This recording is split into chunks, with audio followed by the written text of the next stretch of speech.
नमस्कार विद्यार्थी मित्रांनो, मी प्राध्यापक मोरबाळे सर, तुमचा ग्रामर कोच आपल्या ग्रामर ए टू झेड या चॅनलमध्ये सहर्ष स्वागत करतो। आणि आजच्या या व्हिडिओला चेंज द वॉइस मधील लेक्चर नंबर 3 पार्ट नंबर 3 आहे। आणि तिसरी ट्रिक मी तुम्हाला जे सांगणार आहे ती अतिशय महत्त्वाची आहे। तर पहा, चेंज द वॉइस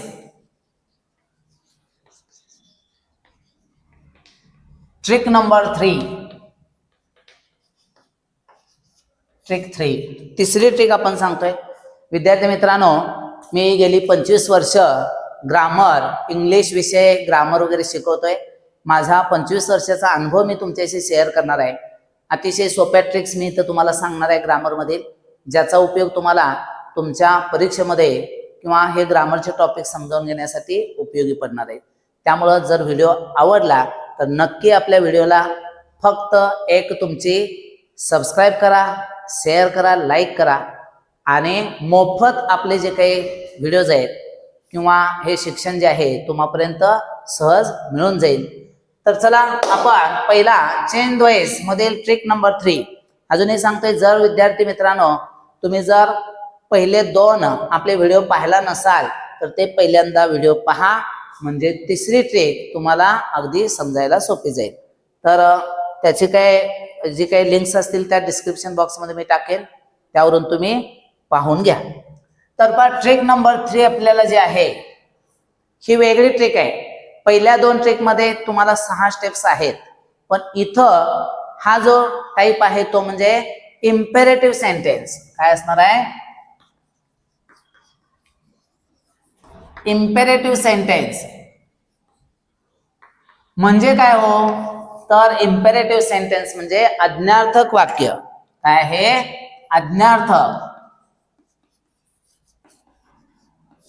आज्ञार्थक वाक्याचं आपल्याला चेंज द वॉइस करायला सांगितलं जातं। तू म्हणणार आज्ञार्थक वाक्य सर कसं ओळखायचं? डोंट वरी, घाबरायचं नाही, सगळं मी तुम्हाला सांगणार आहे। मैं हूं ना। तर आज्ञार्थक वाक्य कसं ओळखायचं? आज्ञार्थक वाक्याची सुरुवात क्रियापदानं असते। कशानं असणार? वर्ब, सुरुवात क्रियापदानं असणार। किंवा नकारार्थी असेल तर डोंट न सुरुवात असेल, डोंट किंवा डू नॉट। सुरुवात कशानं असणार? डोंट किंवा डू नॉट। दोनच टाईप आहेत। ह्याच्यात सब्जेक्ट असणार नाही, लक्षात घ्या। नो सब्जेक्ट, करता असत नाही। ज्यावेळी वाक्यात करता नसतोय डायरेक्ट ते काय असणार आहे? आज्ञार्थक वाक्य। क्रियापदान सुरुवात किंवा डोंट न असणार आहे, त्याला आपण आज्ञार्थक वाक्य म्हणायचं। म्हणजे तुम्हाला आज्ञार्थक वाक्य, दिलेलं वाक्य आज्ञार्थक आहे हे तुम्हाला समजलं पाहिजे। त्यासाठी आपण एक्झाम्पल पण घेणारच आहोत, म्हणजे लक्षात येईल। उदाहरणार्थ काय आपण म्हणतोय? राईट युअर नेम, बरोबर? Open the door, close the door, बरोबर? किंवा अशी बरीच आपण काय करत असतो? आज्ञार्थक वाक्य। किंवा डोंट डिस्टर्ब मी, बरोबर? अशी बरीच वाक्य असणार आहेत, त्यांना आज्ञार्थक वाक्य म्हणणार आहे। मग आज्ञार्थक वाक्य बघा चेंज द वॉइस करायचं असेल तर त्याची स्टेप्स कशा आहेत बघा। ऍक्टिव्ह वॉइस मध्ये काय असणार आहे? Verb plus object. काय असणार? वर्ब असणार, त्याच्या पुढे ऑब्जेक्ट असेल आणि याच्या पुढे इतर काय भाग असेल तर तो पुढे असेल। त्याचा आपल्याला काय एवढा संबंध नाही। आपल्याला चेंज द वॉइसला फक्त महत्वाचं असतंय कर्ता, क्रियापद आणि कर्म। यात कर्ता तर नसतंय, मग क्रियापद आणि कर्म, ऑब्जेक्ट हे आपल्याला महत्वाचं आहे। पॅसिव्ह वॉइस मध्ये याची काय आहे? फिक्स आहे, जे काय आहे पॅसिव्ह वॉइस मध्ये याची फिक्स त्याची काय आहे? स्ट्रक्चर आहे। तर पहिल्यांदा वाक्य सुरुवात लेट न करायची। सुरुवात कशाने करणार? लेट। त्याच्यानंतर आपल्याला घ्यायचं असते ऑब्जेक्ट, हो म्हणजे ऑब्जेक्ट म्हणजे कर्म। त्याच्यानंतर आपल्याला घ्यायचं असते सहाय्यकारी क्रियापद म्हणून बी, आणि त्यानंतर या क्रियापदाचं तिसरं रूप घ्यायचं असते वर्ब बी। ह्यात बाय प्लस करता असत नाही, बाय नसते। बाय म्हटलंय, बाई नव्हे। बाय प्लस करता असणार नाही। आता लेट न सुरुवात हे सगळ्यात महत्वाचं आहे। सुरुवात कशाने व्हायला पाहिजे? लेट। त्याच्यानंतर ऑब्जेक्ट घ्यायचा आहे। पण जर समजा इथं वाक्य नकारार्थी असेल, डोंटचं वाक्य असेल, तर मात्र इथं बीच्या ऐवजी नॉट बी घ्यायचं। काय घ्यायचं? Not be. आता आपण एक्झाम्पल बघूया, याची स्ट्रक्चर झाली। दोन प्रकारचे वाक्य, होकारार्थी आणि नकारार्थी. होकारार्थी असेल तर बी वापरायचा आहे, नकारार्थी डोंटचा असेल तर नॉट बी घ्यायचा आहे. एवढाच फरक आहे. एक्झाम्पल घेऊया आपण. पहा,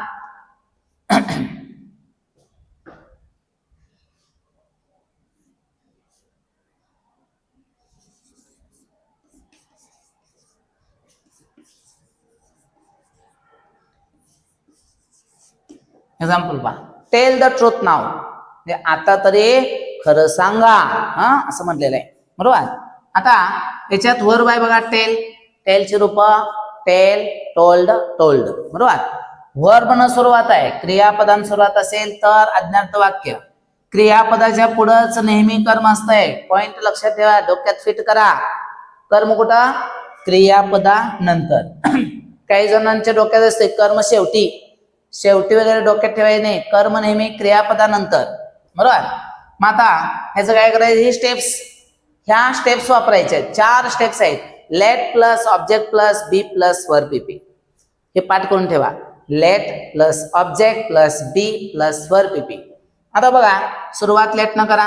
लेट, त्याच्यानंतर ऑब्जेक्ट घ्यायचा आहे. ऑब्जेक्ट काय? The truth. कर्म घेतला. त्यानंतर काय घ्यायचं आहे? बी. काय घ्यायचं आहे? बी. त्याच्यानंतर काय येणार? वर्ब पीपी. टेलचं तिसरं रूप टोल्ड. आणि मग इतर भाग, इतर काय राहिलेलं असेल ते पुढे जोडून घ्या. नाव, जे वाक्य झालं let the truth be told नाव. सुरुवात कशानं? लेटनं. परीक्षेत लक्षात घ्या, काय करतात तुम्हाला? अज्ञार्थ वाक्य देतात आणि begin your sentence with let. लेटनं वाक्य सुरुवात करा. लेटनं वाक्य सुरुवात करणे म्हणजेच पॅसिवाइज करायचं आहे, हे लक्षात ठेवा. इथं म्हणजे या पद्धतीनं आपल्याला वाक्य let the truth be told नाव. समजा आपण दुसरे एक एक्झाम्पल आपण घेऊया. Don't, don't make mistakes in exam. बघा, don't make mistakes in exam म्हणजे काय? परीक्षेमध्ये चुका करू नका. चुका करायची नाही, नाही तर गेले मार्क्स. बरोबर. मग आता सुरुवात बघायची कशा नाही? डोंट नाही. अज्ञार्थ वाक्य दोन प्रकारचेच, एक तर होकारार्थी किंवा नकारार्थी. मग डोंटचं वाक्य असल्यामुळं हे कसलं आहे? नकारार्थी, निगेटिव्ह इम्पेरेटिव्ह सेंटेन्स आहे. बरोबर. मग आपल्याला काय घाबरायचं नाही. हा पॅटर्न आहे, त्या पॅटर्न प्रमाणे. क्रियापद कुठला आहे? मेक. क्रियापदाच्या पुढचं कर्म, कर्म फिक्स क्रियापदानंतर. सुरुवात लेट न करा. लेट. ऑब्जेक्ट घ्या, काय येणार? मिस्टेक्स. बरोबर. त्यानंतर काय सांगितलंय? बी घ्यायचं आहे. पण वाक्य नकारार्थी असेल, डोंट असेल, काढून टाकायचं आहे.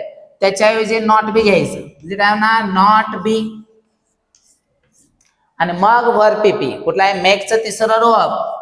मेकचं तिसरं रूप, मेकचं तिसरं रूप होत आहे मेड. काही जण ईडी प्रत्यय लावतात. मेक, मेकडं, मेकडं, मेक, मेकडं, मेकडं असलं काही करायचं नाही.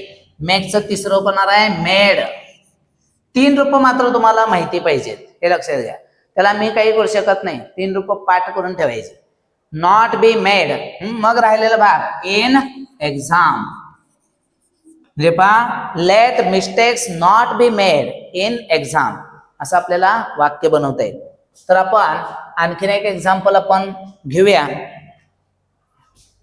परत एक एक्झाम्पल घेऊया, म्हणजे तुम्ही सांगायचं आता कशा प्रकारे होईल. बरोबर.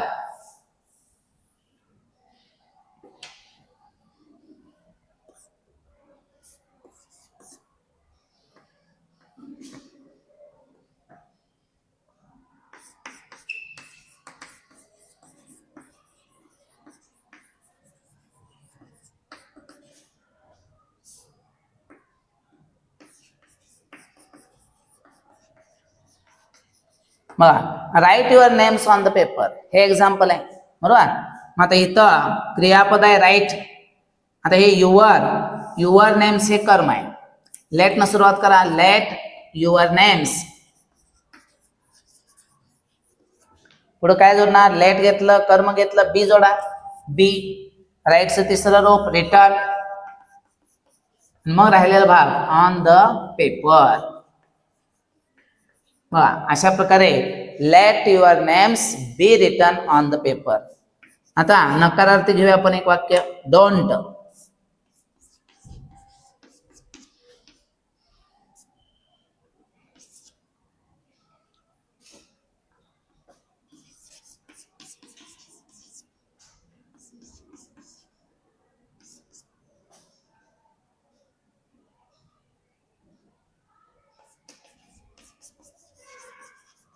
बघा, don't sell the plot in future, म्हणजे भविष्यात प्लॉट विकू नको.